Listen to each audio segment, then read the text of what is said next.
we come on the air that night, and Marv welcomes everyone and welcomes the NBA to NBC. And as they widen the shot on camera, it's Marv standing next to me. And then he said, I'd like to introduce everyone out there to my new broadcast partner. He's the czar of the Telestrator, Mike Fratello. I had no idea that he was ever going to say that, and no one else did. That's how it stuck over the years. And you are in Australia right now. You're talking NBA basketball. You're talking great teams. You're talking great individual players. Takes it off, and there's number 23, and of course Johnny goes nuts. So I'm getting goosebumps thinking about it now. I just tried to go out there and play my game. I have no idea what you're talking about, Adam. I don't like anybody. I'm not a people person. Strand, you make the pass, yes. Christian, can you catch the ball? Yes. All the stars were aligned and all the muscles fired at the right time, and I was able to get off the ground and throw one down. I was saving that as a surprise for you. And now, introducing your host for In All Airness, Adam Ryan. Just before we get into today's episode, I'd like to make just a very quick announcement and ask for your help. Nominations are now open for the 2013 Podcast Awards.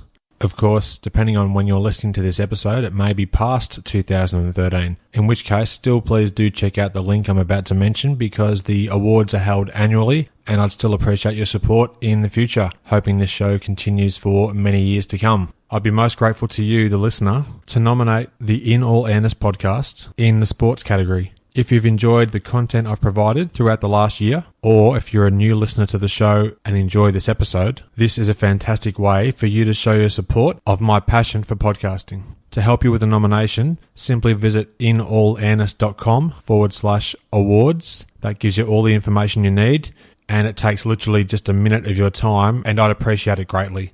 Thanks again for the continued support from all the people who have taken time to let me know they enjoy the show and what I do. It does mean the world to me. Welcome to episode 32. Thanks for joining me. My website, inallairness.com. Just add a / and the episode number to view show notes.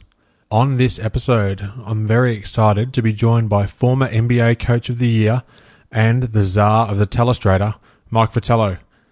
We discuss EuroBasket 2013, where Mike coached Ukraine to a fantastic 6th place finish, securing the team a spot in the 2014 FIBA World Cup. We then revisit Mike's high school years, where he was a star athlete.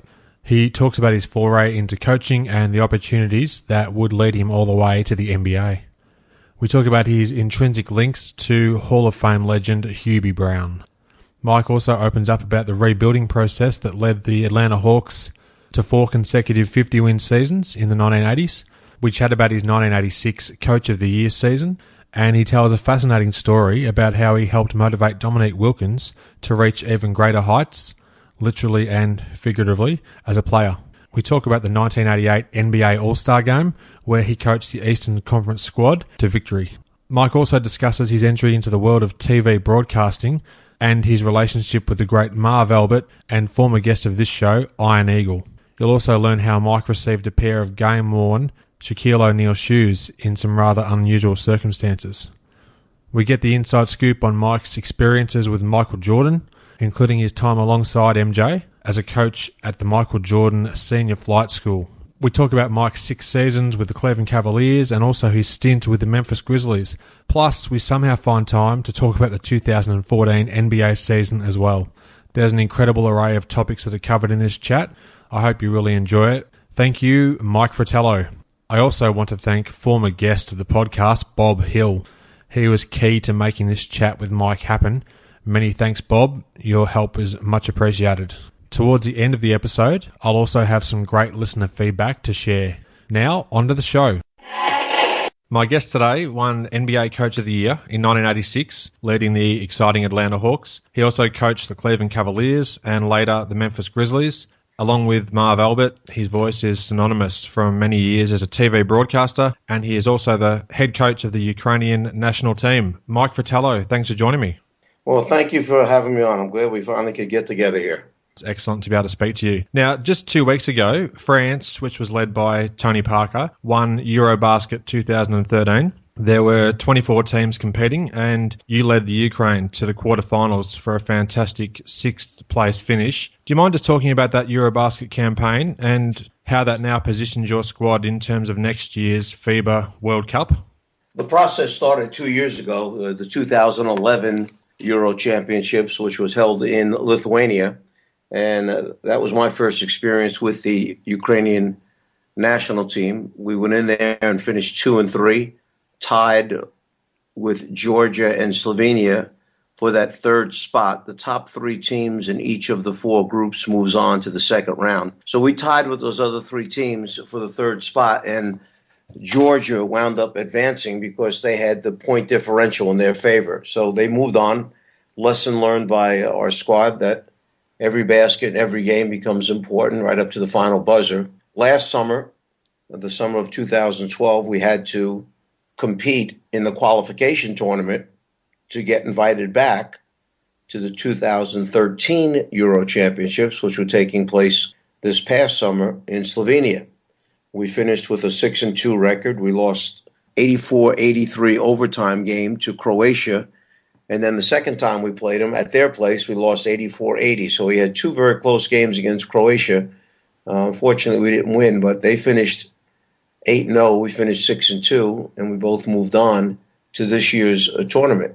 And the process was now slowly starting to develop. We came back with a little better feeling of what we needed to do, how hard we had to play. We've made a couple changes in the roster, integrated some younger players along the way. And this year in the A group, which is the group that had France, Germany, Israel, Belgium, ourselves in there along with Great Britain, we finished 4-1, and France finished 4-1. France beat us. Germany beat France. So we both moved on, along with Belgium, to the next round. It was the first time that Ukraine has ever gone on to the second round. And then that's where the process takes place, where the 24 teams are narrowed down to 12. And now of those 12 teams, 8 teams will move on, which we were one of those 8 teams. And then you're playing for position because 6 of those 8 will get a chance to go to the World Championships next year in Spain. And as you mentioned earlier, we finished 6th and are excited with the fact that we get a chance to go next year and compete in the World Championships. For sure. And how was that battle for 5th place? You took on Slovenia, which was led by Goran Dragic, and obviously Slovenia were the hosts of the tournament. So how was that playing against that team, and what was the atmosphere like? I have seen a few highlights. It did look pretty intense. Yeah, it was a kind of mixed feeling about that game because our big game was the one before that when we had played Italy, and we beat Italy. If Italy would have won, they would have gone. If we win, we wind up going. And that's what happened. So we knew we were going. Slovenia knew they were going. We had 2 players for our team, our 7-foot center, and one of our captains, Slava Krasov, who was playing injured for us. He had a very severely injured wrist, but he kept playing through it, along with our other co-captain, Zaba, who also was trying to play with a severe groin pull. And as a result of the both of them, we were able to win against Italy. But in the last game, which really was 5 or 6, I didn't want to play them again. They both had commitments beyond that. They had to go on to one reporting to an NBA training camp, the other involved with their own professional team. They were injured to the point that I felt they had to sit out that last game. So we did not play them. We're playing in front of the Slovenian home crowd, and Slovenia won the game. We lost by 6 or 7 in that game. I felt good with the results we had. That sets you up nicely for next year when the World Cup comes along. So that should be an exciting time and a great achievement to finish in the top 6 as well at that EuroBasket. Yeah, it was a very important moment, I think, for Ukrainian basketball. It gives the young people in the country a chance to look up to this team and realize how much they've accomplished, and that basketball is something that can grow in the country. You know, soccer has been the prevalent sport there for so many years. And as so many of the other countries who year in and year out are at the top of European basketball, and I'm talking about teams like Lithuania, Serbia, Croatia, all the countries that were the former Yugoslavia, Russia, Spain, those teams have great youth programs. They have many facilities within their countries, and they start their young people at a very early age in developing the skills in basketball. And that's what we do not have in Ukraine. We don't have a lot of facilities for basketball. We don't have a lot of youth programs. So it's something that we've tried to integrate over the last 3 years in starting to develop those types of things so that our players can get better and we can compete on a regular basis internationally. Yeah, definitely. Now, at EuroBasket, you were ably assisted by former NBA coach, and also he's been a guest on this show as well, Bob Hill, along with NBA veteran Joe Wolf, a host of others too, I'm sure. Do you mind just talking about their impact on the team and how you guys also dealt with the language barrier too? Well, I've said over and over again that there is no way I could have ever gotten through this thing without those gentlemen helping me out, coming over and taking basically 2+ months out of their lives to come over and be part of the staff in the Ukraine. And a couple of them have been with me the entire way, all 3 years. Rich Delatri, our strength and conditioning coach, who from day one came over to the Ukraine with me. Jack Nolan, our scout, who was the head scout for the Boston Celtics for the last 6, 7, 8 years, now is moving on to the Los Angeles Clippers with Doc Rivers. He has been with me the last couple of years. Bob Hill, as you mentioned, joined me for the second year in a row. Joe Wolf, former player in the NBA for 13 years, and went back to Europe and played a little bit, along with Scott Adebato, who had been an assistant with the Memphis Grizzlies. And, we had other assistants who had been there before, like Jay Larinaga, Eddie Pinkney, Brian Hill. All of them either had other commitments at times or whatever the situation was, they couldn't afford to have them miss almost 3 months of getting ready for the upcoming season. So the fact that we could get these other guys to come in and step in, Eric Glass, for example, the Miami Heat video coordinator, joined us this year. Way back 3 years ago was Dice Yoshimoto, who's now the head video man with the Chicago Bulls. And last year, Zach Guthrie, who became the head video guy of the Orlando Magic. This year, Eric Glass stepped in. So we've been blessed in that regard that we've had great people to fill the assistant coaching positions, and I'm so thankful to all of them. Oh, that's excellent. Harking back a bit to your younger years, when I'm researching for our chat today, I read that you were quite the sportsman in your high school years. You're a New Jersey native. Can I just embarrass you for a moment and ask you to talk a little bit about those memories, Mike? Well, our stories seem to get bigger. It's like the fish that you caught 20 years ago. The fish wasn't quite as big as it is now, but I loved playing, participating. In high school, I played 3 sports: football, American football, basketball, and baseball, and then went on to college and tried to play all 3 at the collegiate level. Got through it for about a year, but was on my way to failing out of school because I had no time for homework when I was practicing with all these teams. So I dropped one of them my second year and eventually dropped the second one and just finished with 1 sport in college.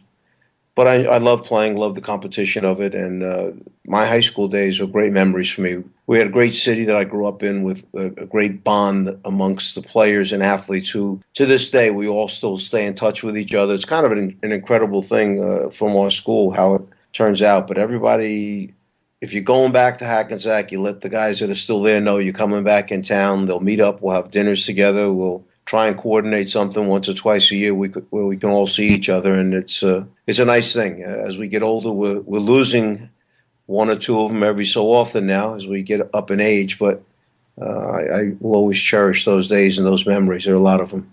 It's great that you're still catching up with some of those people from back in that day for sure. Now, prior to coaching in the NBA, you're also an assistant on the college level. Do you mind just talking a little bit about those experiences, and at what point did the NBA actually come calling? Let me see. I taught and coached in high school 1 year. I got out of college.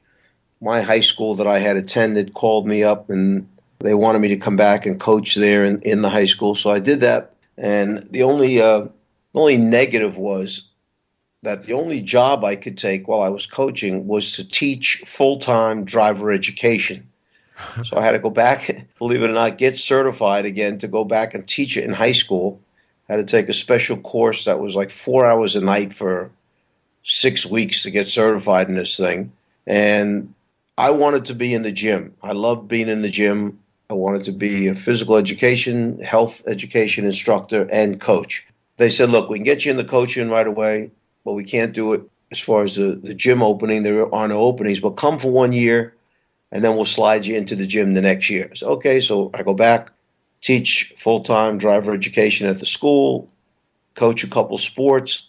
At the end of the year, when they are voting on the budget for the next year, they vote down the new position in the gym. They come to me and they say, sorry, but you have to come back again next year as a driver education teacher once again.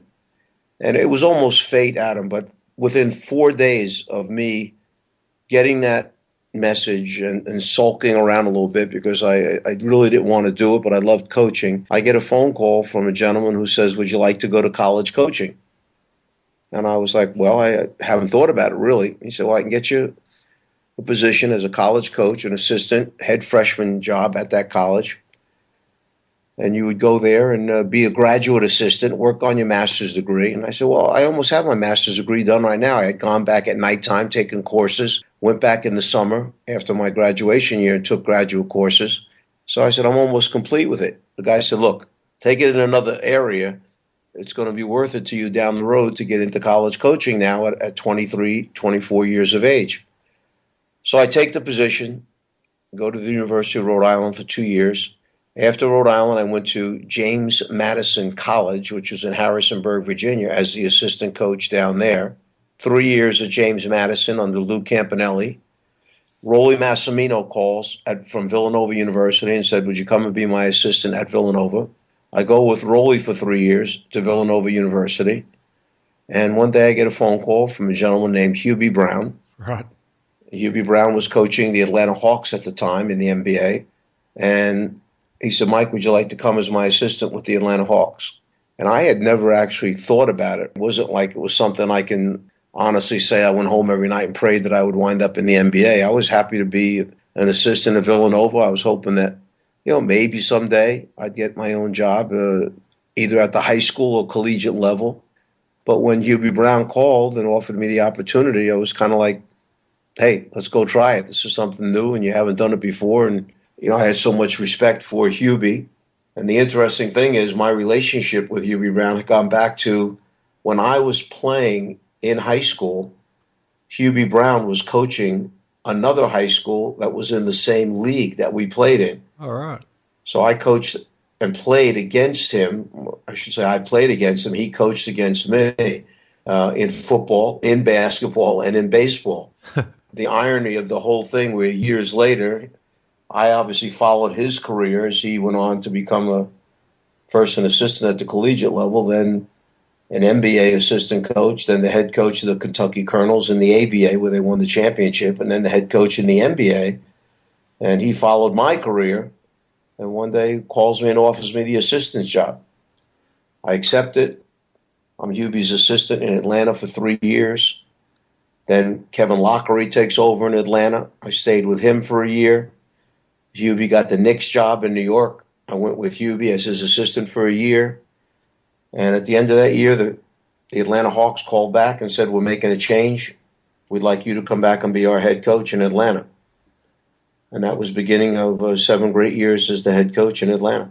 Yeah, that's a fascinating story and a great rise from your early beginnings there in the coaching scene. So that's a really great story. Thanks very much for sharing that. You took over as head coach in the 1984 season, as you just mentioned. Now, at the time, there were 9 NBA teams that had new coaches in that season. Do you remember the transition into taking the head coach position, and what are your memories of that first season in charge of the Hawks? Oh, yeah, gosh, there's so many great memories. I remember that, too. There was an article, I think it was in Sports Illustrated, that had a picture of the 9 new coaches. They were talking about, oh, my goodness, so many changes taking place. And I'm thinking of some of the other guys that I can remember back in that photo. I think one was Chuck Daly, one was Jim Lynam, Bill Fitch might have been in there, Mo McCone may have been in there, Stan Albach, myself. These are guys who were either moving to a new job or getting a job for the first time as a head coach in the NBA. And I took over the Hawks, which they obviously had a feel for me, having I had been the assistant there for 4 years. We went into that first year, and we were old, we were slow, and we were good enough to just make the playoffs, but not good enough to go any further than that. And at the end of the year, we wound up 40-42. We made the playoffs. We lost to the Milwaukee Bucks in the first round, 3-2. At that time, first round was best out of 5. So we lose that, and at the end of the season, my owner calls me in, and that's Ted Turner, and he said, let's talk about the team and what you had told me during the season. And we had gone through, 15, 20 games during the season, and Ted came by one of our games and said to me, I heard you want to set up a meeting. And I said, yeah, I would love to talk to you about the team. He said, let's do it now. And I said, well, Mr. Turner, I don't want to bother you an hour before a game. He said, no, let's go. So we walk out and go all the way up in the top of the arena to the top row by ourselves. And we talk, and he said, what's bothering you? And I said, well, I work for you, and I think my job is to try and do the best possible job for your product, this team, to achieve success. And I said, this team has a lot of deficiencies. We're old, a lot of old players. We're slow. If it were me, if you said to me, what would you do? I said, I'd blow this team up and start over again. There's about 3 guys I would keep on this team. One happened to be a guy named Dominique Wilkins, who it didn't take a genius to figure out that you should keep him. He's a pretty darn good player. He's now a Hall of Famer. Yeah. And then Tree Rollins was on the team, our 7'1", 7'2" center, who was a great defensive player. And there was, let's say, one other guy. And I said, that's who I would keep. And he never said a word. He just listened to me. And that was the end of the conversation. When I got done, he said, is that it? I said, yeah. He said, okay, well, good luck tonight in the game. Well, now when the season ends, when we meet back in his office, and he said, let's go back to what you had talked about during the year to me. And I said, okay. He said, would you still do it? I said, yes, without question. He said, where would you start? Who would be the first player that you would trade? And I said, I would trade Dan Roundfield.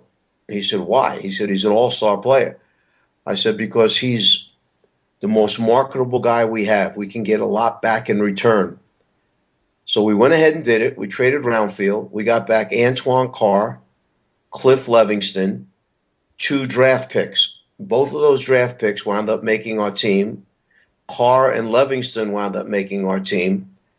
We turned over basically the entire roster except for those 3 players that I mentioned, Dominique, Tree Rollins, and the third guy was Scott Hastings. Mm-hmm. And we moved on to that season after going 40 and 42. We took one step backwards while we went through the rebuilding process of doing all this.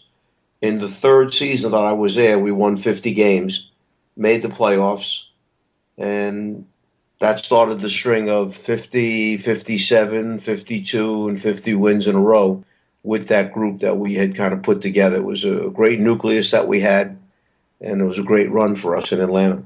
Yeah, that's another great insight there. I appreciate you sharing it with us. It's fantastic to hear this sort of stuff, particularly when you talk about the meeting there with Ted Turner. So that's some really interesting stuff there. Now, in 1986, as you said, that was a great season for your Hawks. You also won the NBA Coach of the Year award. Do you mind just talking a bit more about that season and where does that rank in amongst all the many years that you've been a coach?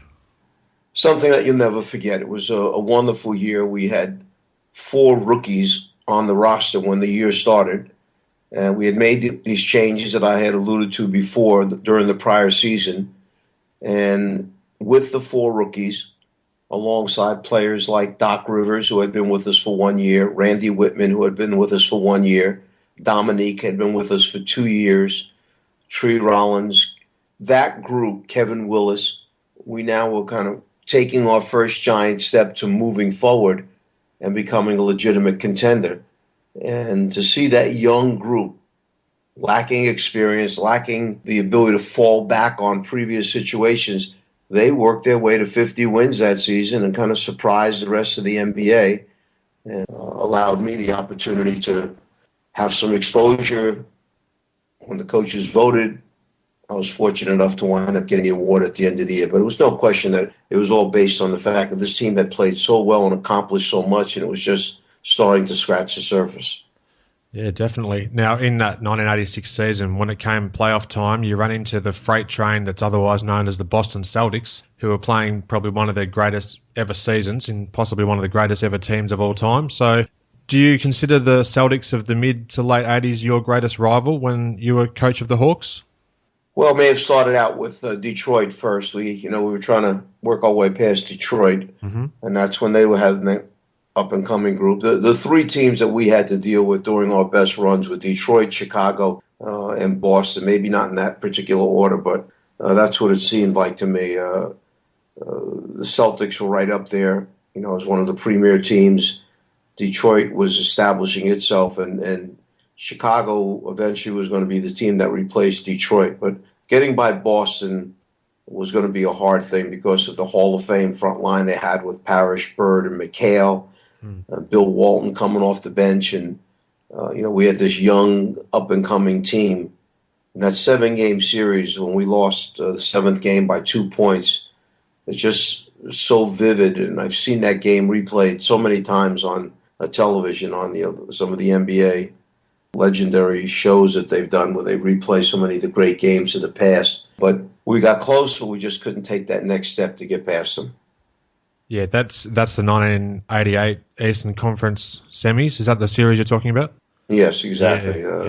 Game 7, Dominique had, I think, 47 in that game, and Bird had 30-something, whatever it wound up. It was a great shootout. Yeah, it's crazy, incredible stat lines. I think Doc Rivers had 30-plus as well, so it was a massive game and just couldn't quite get over the hump there. Speaking of the great human highlight film, Dominique Wilkins, when was the first time that you were exposed to his talents prior to actually working with him on the Hawks?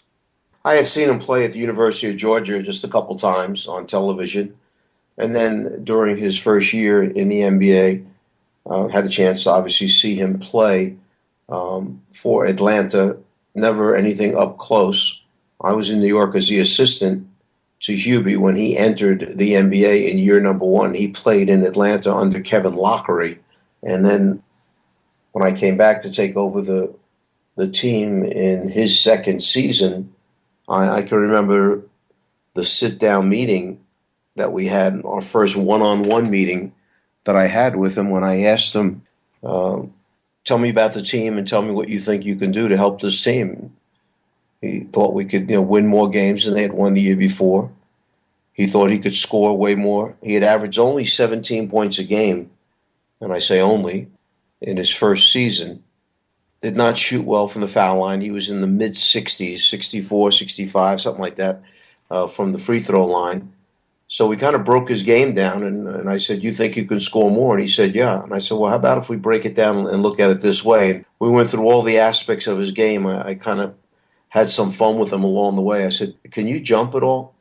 And he looked at me like, can I jump? And he said, yeah, I can jump. I said, well, then if you jump that well, you should be able to get a few more offensive rebounds than you got this past year. I said, let's say you got 3 or 4 offensive rebounds a game instead of what you got last year. How many of those would you make on the putback attempt? And he said, every one. I said, well, let's not say every one. I said, how about if we just say, maybe you make 2 out of 3 or 3 out of 4. So if we add that, there's 4 or 6 more points to your average. I said, now, can you run? He said, can I run? He said, I was the state champion in the 100-yard dash and a 220-yard dash when I was in high school.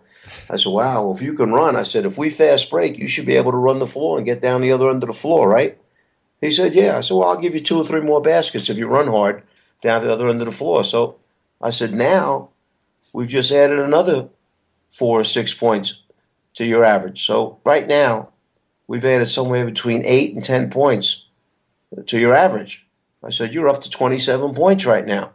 I said, well, if you run that hard on fast breaks and if you offensive rebound like that, then you should get fouled by putting the ball on the floor and attacking the basket and go to the free throw line more. I said, however, you're only shooting 65% from the foul line. You've got to shoot better. If you can get yourself up close to 80% from the foul line and you go to the line and take 2 or 3 more free throw attempts a game, you're going to put another 3 or 4 points on your average. So I said, let's see, where does that bring you right now? So he had like 27. We had another 3 or 4. I said, gosh, you're going to be averaging 30 points a game. I said, you know what that means? He said, what? I said, that means you're going to win the NBA scoring title. I said, because if you average 30 or 31 points a game, that's going to win the NBA scoring title. And I think it was 2 years or 3 years later, Dominique won the NBA scoring title, averaging 30-point-something points per game. That's a fantastic story. The whole time that you were saying that, I just had a massive smile on my face just hearing it. So it's great to hear this sort of stuff. Yeah, 1986 was his season where he had 30.3 points according to Basketball Reference, which I'm having a quick look at now. So yeah, that's fantastic, Mike. Now, in the 1988 All-Star Game in Chicago, you were the head coach of the East. Michael Jordan scored 40 points and was the MVP of the game. Plus, you had two of your Hawks players, Dominique Wilkins, of course, and Doc Rivers, who were on the team as well. And that All-Star game is personally my all-time favourite. How was that experience, the whole All-Star experience, Mike? Just fantastic. I can remember that weekend in Chicago. It was cold, it was snowy, and you looked at the Eastern squad, and you're talking about Moses Malone and Michael Jordan and Larry Bird and Doc Rivers, as you mentioned, and Dominique. And Michael, as you mentioned, was the MVP scoring for it. But Dominique very easily could have been the MVP if it wasn't for the fact that we were in Chicago. Yep. And it was Michael's city, because Dominique very easily could have been the slam dunk champion again that year if it wasn't for Michael being in the slam dunk competition. And a little bit of hometown buzz and favoritism there in the voting. But Michael was sensational. Dominique was sensational. Besides the players I mentioned, I left out guys like, Isaiah Thomas was on that team, and the Barkleys and Mo Cheeks, and just a fantastic experience to be able to be on the same side with that group of great players. How many of them went on to become Hall of Fame players. And then you look down at the other end, and there's the Western squad coached by Pat Riley, loaded with talent, Magic Johnson and that whole group that they had, and it was great to get a win on that All-Star Sunday. Some fantastic memories, and yeah, you're right. Wilkins was definitely robbed in the slam dunk contest. There's no doubt about it. As big a MJ fan as I am, I have to even admit that he got absolutely robbed. He did some fantastic dunks. Yeah, but you never convince MJ that one. Oh, no, that's exactly right. No chance of that. Now, following the 1990 season, you left Atlanta. Soon after, you started work for NBC on the national TV broadcasts. It was their first season as the national broadcaster, taking over from CBS. Can you just talk a little bit about the move from coaching into TV and how that all came about?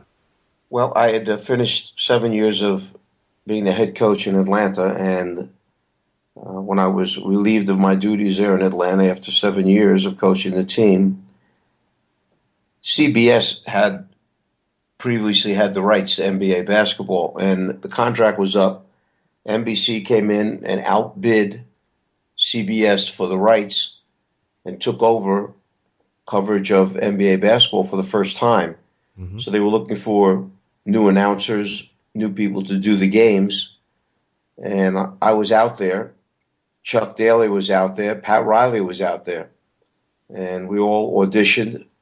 And ironically, I thought for sure it was going to be Chuck Daly and Pat Riley that wound up with the jobs. And I was hoping that maybe I could be like a sideline guy or something that they would go to a couple times a game. But what happened is Chuck decided that he was going to go back to coaching. Pat Riley wound up doing the studio show. Mm-hmm.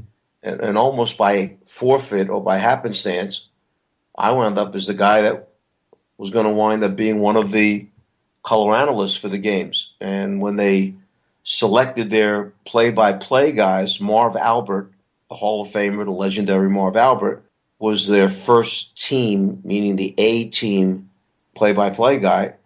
And they allowed him to select from the people that were there that had auditioned. They allowed him to select the person that he felt would be best for him to work with and that he thought would do the best job. And he had selected me. So I wound up going from the coaching right to the broadcast booth with Marv Albert as my partner. And we spent 3 great years together. Unbelievable. He's so good. He was so helpful to me. And not only did we do the championship series each year and the All-Star game and the Olympics when Dream Team won, was in Barcelona, Spain that year. just was a great experience before I wound up going back into coaching and I took the Cleveland Cavaliers job. Just some fantastic stuff there. I love hearing this sort of stuff, and I'm sure that the people that listen to this show will really enjoy it because we are diehard fans of that era in particular. Now, I've done really well to hold off this long before mentioning your iconic nickname, the Czar of the Telestrator, which was given to you by that all-time great commentator you just mentioned, Marv Albert. Do you mind just talking a little bit about your interplay when you're commentating, and particularly back in those NBC days, and even to this day, you and Marv are obviously still calling games, but just some of the fun that you guys had on the call that came through really clearly anytime you could listen to games from that era? Well, the way the name came about was in our inaugural season with the NBA on NBC. NBC had never done a pro basketball game before, so there was a lot of learning to be done by them.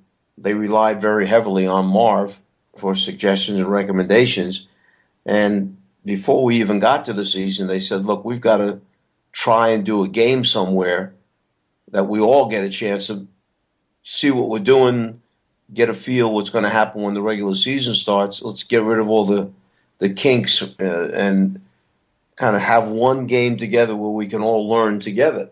Well, the only thing they could come up with was the Magic Johnson Midnight Madness Summer League game that took place on August 5th. In Los Angeles at the Forum, where Magic would ask all of his buddies that were in the NBA to come in and play this game and donate money to this charity that he had. So NBC said to Magic, would you mind if we come in and we'll broadcast the game and put it on NBC television? Well, that was great for Magic, great for the game, great for the fans to be able to watch it. So we come on the air that night, and Marv welcomes everyone and welcomes the NBA to NBC, and as they widen the shot on camera, it's Marv standing next to me. And then he said, I'd like to introduce everyone out there to my new broadcast partner. He's the Czar of the Telestrator, Mike Fratello. I had no idea that he was ever going to say that, and no one else did, but that's Marv. Gems that he writes down or keeps in the back of his head, and it all came from in our rehearsals and in our practices. I would start fooling around with the Telestrator, and they were kind of amazed that it came easy for me to draw and do it on this machine that sometimes can be difficult to deal with. It's got a mind of its own many times, the Telestrator. And, to me, it was a natural thing because coaches draw. That's what they do. They draw all during the game on their clipboards, and you're drawing all the time when you're making up plays. So to draw on the Telestrator was relatively easy for me. That's how the whole thing started. That's how it happened. And then every game after that, when he would introduce me as the Czar, Mike Fratello. And that's how it stuck over the years. I love it. That's a great backstory there because I wasn't exactly sure when it first came to be, and now I know firsthand. So thanks for sharing that too. Now, I've also been fortunate to have another of your broadcast partners, Iron Eagle, on the show as well. He's actually been on the show twice, unlucky for him. But he too is a favourite commentator of mine, and I first learnt his voice from NBA Action. Do you mind just talking a little bit about your work with Iron on the Yes Network?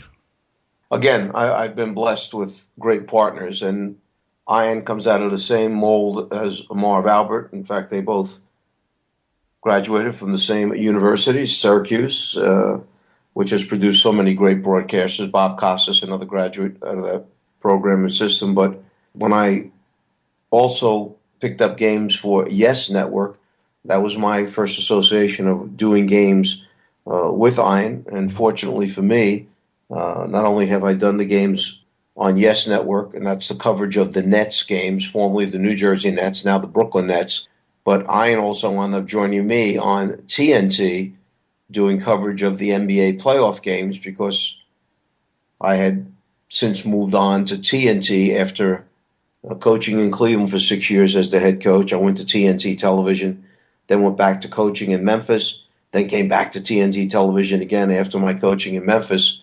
And that's where Ian and I were able to do some playoff games there together as well. So he is exactly like Marv Albert. They are so well prepared. They have a great feel. They understand the game. They just don't call a game. They really understand the basketball game and what's going on out on the court. and they are the very best in their profession. Yeah, I agree. I think that's what separates them from the other good commentators. They do know when to say something or when just to let the play unfold and then just let it happen. So, yeah, totally agree there. There's just one particular game I'd like to make mention. In 1993, in Phoenix, you and Marv were calling a game. It was the Orlando Magic at Phoenix, and Shaquille O'Neal, who was then a rookie, he brought down the entire basket on a huge follow dunk, and it led to one of the more unusual game delays. Do you remember that particular instance? I have the sneakers that Shaq was wearing in that game. I have them hanging in my basement of my house. They're in a glass case. And when the game had ended, I was walking by and I said in the locker room to Shaq, I said, I've got to have those sneakers to remember this game by. I was a partner in a sports bar back in Atlanta. And I said, what a great piece of memorabilia. So we enclosed them in the plexiglass case, put a little sign underneath it saying the sneakers Shaq wore when he broke the backboard in Phoenix. And when I eventually sold out my shares of the sports bar and we split up all the memorabilia in the end of who had brought what in, I took that thing home and put it in my basement, and it hangs in my basement wall as a memory of that particular game and of Shaq when he was a very young player. Oh, that's excellent. That's great to hear. Very, very good. Now, in 1994, as you did mention a moment ago, you returned to the sidelines and you were coach of the Cleveland Cavaliers, and you spent 6 seasons with the Cavs, making the playoffs 4 of those times. And in 5 of the seasons, you had at least 42 regular season wins. And actually, 1999 was a lockout shortened season anyhow, so that was only a 50-game season. But looking back in your time in Cleveland, what stands out most there, Mike? We tried to do 3 different things when I was in Cleveland in that 6-year period. We tried to first win the NBA championship with the old existing group that I took over, and we just hit with the worst string of injuries and bad luck in that first year. We lost Brad Daugherty after, 30, 35, 40 games. He blew 2 discs out in his back and never played basketball again, retired at 28 years of age, having been an all-star 5 times. Then Larry Nance had 2 knee surgeries that year, and he retired at the end of the year. Mark Price went on to break his wrist. Hot Rod Williams broke his thumb, and Gerald Wilkins tore his Achilles tendon. It was like a disaster from that first year into the second year for that group that we thought had a shot at beating Michael Jordan and the Chicago Bulls. That was the group, if you remember, the famous shot that you see over and over again when Jordan makes the jumper at the end of the game to beat Cleveland and Craig Elo, who was defending him, crumbles to the floor. That was the Cleveland group that they thought they were going to beat Chicago that year, and then for sure they were going to come back and beat them in the ensuing years. Well, that group never had a chance because of all the injuries that took place. So after 2 years of that group, front office management, coaching staff decided, look, 2 of the key pieces have already retired, Daugherty and Nance. Mm-hmm. Price is at the end of his career. They got rid of everybody, and we went through this phase 2. And that was kind of a changeover period of Terrell Brandon, Bobby Phills, Chris Mills, Danny Ferry, Tyrone Hill, a group that was kind of not good enough to win the whole thing, but a competitive group. We could make it to the playoffs, but we knew that we had to add more if we wanted to really get back and be one of the upper-level teams. So it was 2 years with that group in the middle. And then the last 2 years, we decided to change the group again. We came in with 4 freshmen, 4 rookies, Terrell Brandon, Derek Anderson, Cedric Henderson, and Zydrunas Ilgauskas, anchored by a veteran, Sean Kemp, who they signed as a free agent. We added Wesley Person to that group, a couple other backups, and that was the beginning of a group that we thought could really do a lot of damage in years to come. Unfortunately, we got an older, overweight Sean Kemp. He was still great that first season. Then, as you mentioned, the lockout season came in the next year, and that was the end of my stay in Atlanta after the 6 years. But it was 3 separate phases that I went through with 3 separate groups of players But I was very proud the way they played because, as you mentioned, 4 out of the 6 years we made the playoffs. One of the years we went down to game number 82. It was us and Washington tied with an identical record, and whoever won game 82 was going to go to the playoffs, and unfortunately Washington won that last game, so we were knocked out on the last day of that season. It's really interesting to hear you break down the different eras within that time that you're in Cleveland. So that's, again, some fantastic insight there. Now, before I actually just quickly move on to the last few questions I'd like to ask you, I have to ask about Michael Jordan because he's one of the main reasons that I started this podcast, hoping to chat about the Jordan era and players and personalities involved around that. Do you mind just perhaps talking a little bit more about when you first met Jordan or just coaching against him, what you thought when you first saw him and how far did you think he'd go in terms of his Hall of Fame career? I first met Michael Jordan when he was a rising junior in high school at a basketball camp called 5-Star Basketball Camp. And he came in after it was his sophomore year in high school. He was on his way into his junior year, and you saw this long, very athletic young player in the camp, and he kind of caught your eye because of his athleticism and the length, his arm length, his hands, big hands, the long, skinny legs. And I remember that week at camp, him making an impression on many of the coaches who were there watching. And then obviously during his senior year in high school, he started blossoming into a very special kind of high school player, goes to North Carolina. And from that point on, you knew that this was a guy who was going to be very special, from making that jump shot that won Dean Smith the NCAA championship to when he made his appearance in the NBA and showed what an impact he was going to have on the league. At that time, I don't know if anyone knew he was going to grow and become the symbol of Nike Jordan brand and the excellence of the Chicago Bulls with 6 NBA championships and set the number of records that he did. But you knew this was a special guy, and whether you just watched him play, coached against him, competed against him, it's one of your great memories, obviously, during the Jordan era. Fantastic. And I guess the Hawks versus Bulls matchups during the mid to late 80s, Dominique and MJ obviously leading their respective teams, that would have been just fantastic. Although probably a nightmare for you as the head coach trying to actually stop what Jordan was trying to do on the court. We had some great matchups. I remember Dominique and Jordan, at the end of the games in Chicago, putting Neek on Jordan for the final shot of the game to defend Michael. And back in our place in Cleveland, a year or two later, when I was coaching in Cleveland, Bobby Phills guarding Michael at the end of the game in a 1 or 2 point game.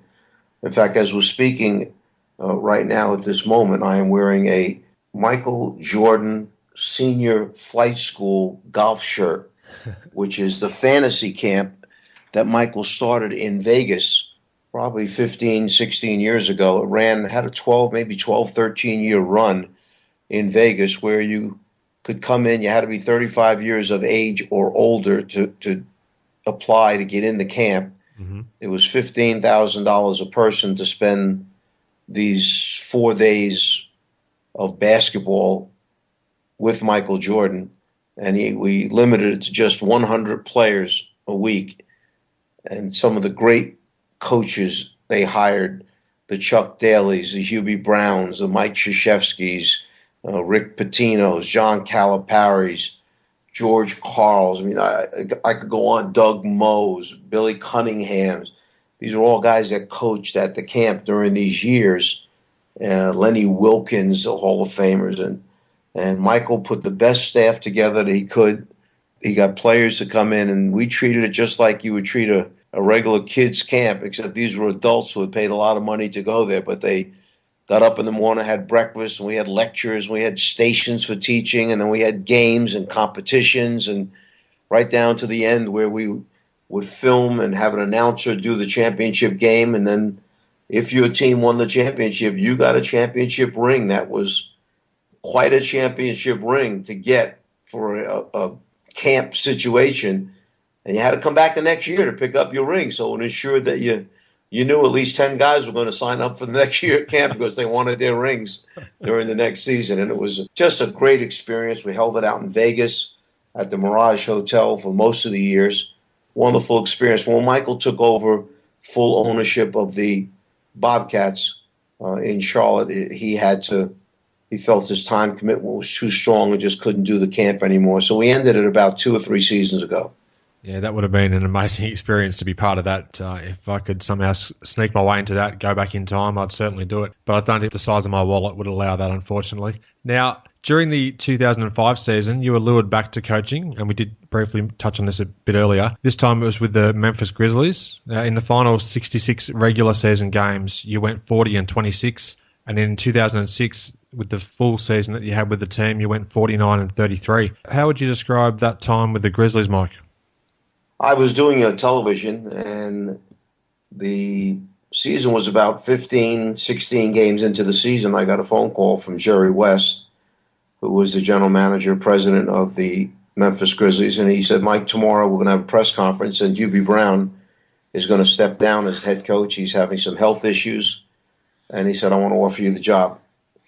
And I was shocked. I remember I got the call. It was Thanksgiving Day, and I was doing a game on TNT in Indiana when I got the phone call. And I said, Jerry, I'm flattered, thank you, but I've got to go do this game right now that I'm getting dressed for.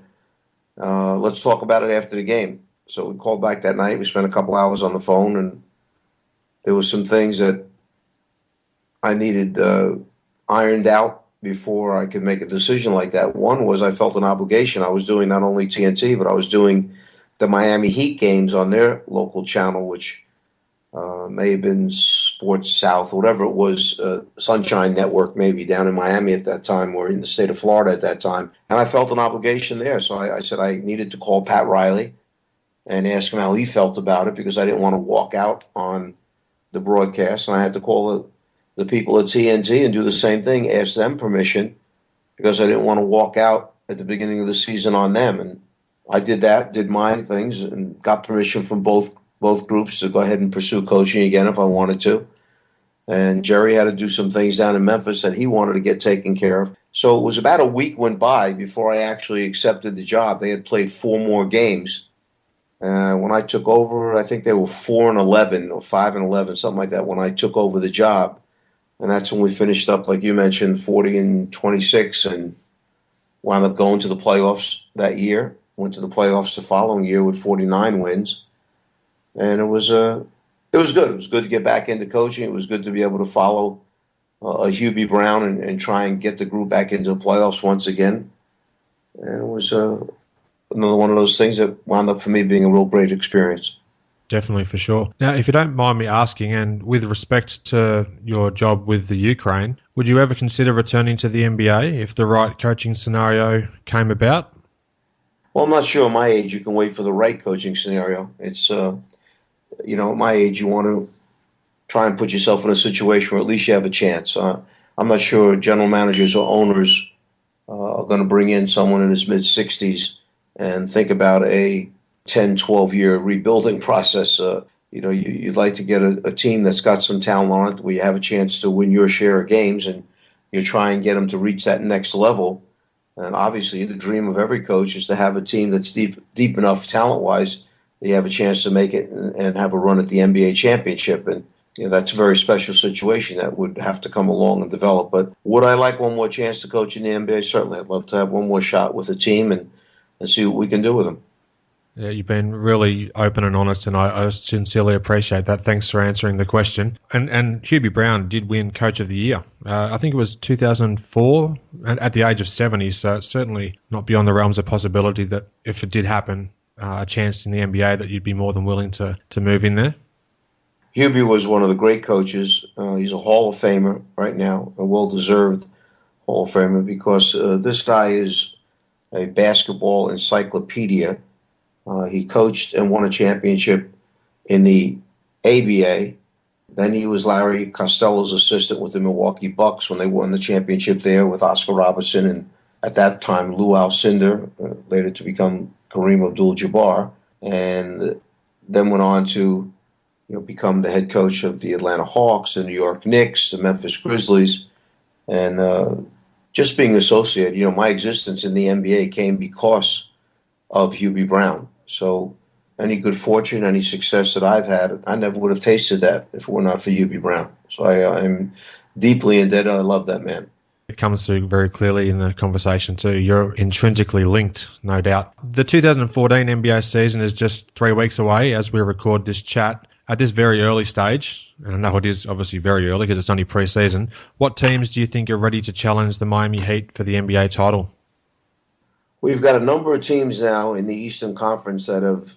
Well, first of all, I should back up and say this. I don't ever remember a season where so many rosters have had so many changes in the NBA. I mean, you can't go into a game and think you remember everybody that's on that team from last year. It doesn't work that way, not now. You're going to see all new names, and guys have jumped all over, and not just backup guys. I'm talking about major names, okay, that have been signed or traded or were free agents that had the ability to go where they wanted to. So you've got some teams that have loaded up, and I think the fans are going to be surprised this year that some teams that they say, oh, they gave away this guy, they gave away that guy, they're not going to be nearly as good.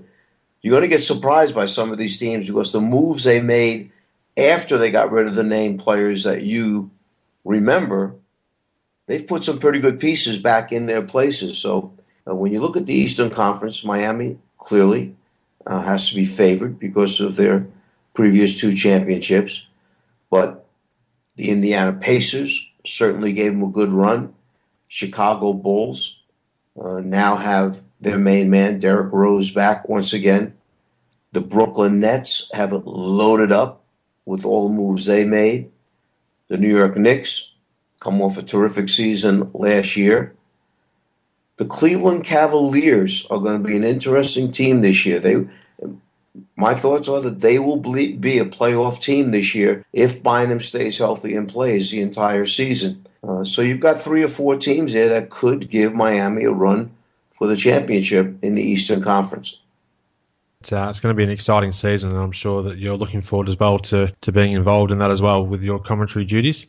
Just the last thing I'd like to ask you, Mike, before we do end the interview, and you've been very generous with your time. Thanks again, because I realise you're a very busy guy. What's the best way for people to connect with you and interact with you online? I know you do have your own website. I do, and it's hard for me because of all the travel and the commitments I have with not only the games for the Brooklyn Nets on Yes Network, but then my obligations to TNT. So I try to get back when I can and interact with our followers out there.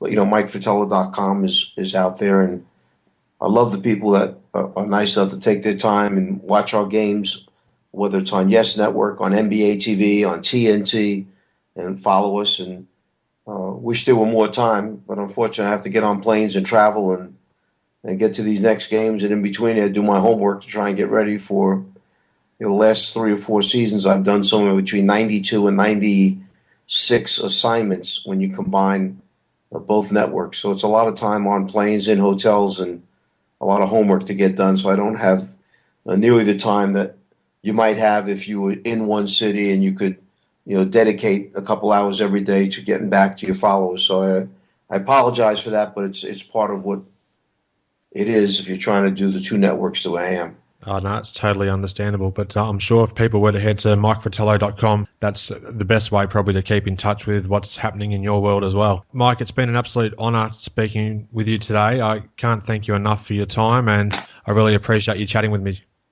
Well, thank you so much. You're a very knowledgeable basketball person. I had heard so much about you from Bob Hill, and again, let me say I can't thank Bob enough for coming with us the last 2 summers and helping us first qualify 2 summers ago, and then this year make it into the World Cup Championships next year in Spain. Bob was just a terrific coach, a great basketball mind, and he talked about you frequently. And when he mentioned the possibility of would you like to get together with Adam when you get back, and I said I certainly would. And the fact that you've had Iron Eagle on 2 times already, I don't know, I'm a little shaky about that with Iron getting twice as many appearances, but I'll have to deal with it, I guess. Yeah, he's been perhaps unlucky to be on the show twice, but I'll welcome you back anytime. And in the future, if you do have some spare moments, which may not even be possible, I'd love to have a chance to chat with you more about the NBA of the 80s and 90s again, if you're willing. Thanks so much. I look forward to talking to you again, Adam. Thanks again, Mike. It was an honour to chat with you. I encourage you to interact with the show. Suggest topics for future episodes or guests that you'd like to hear conversations with. I welcome your voicemail comments or questions on my website or Facebook page. Now for some listener feedback. A big thanks to Rosie2391, aka Ash Rose. Thanks very much, Ash, for your excellent iTunes review that was added recently to the Australian store.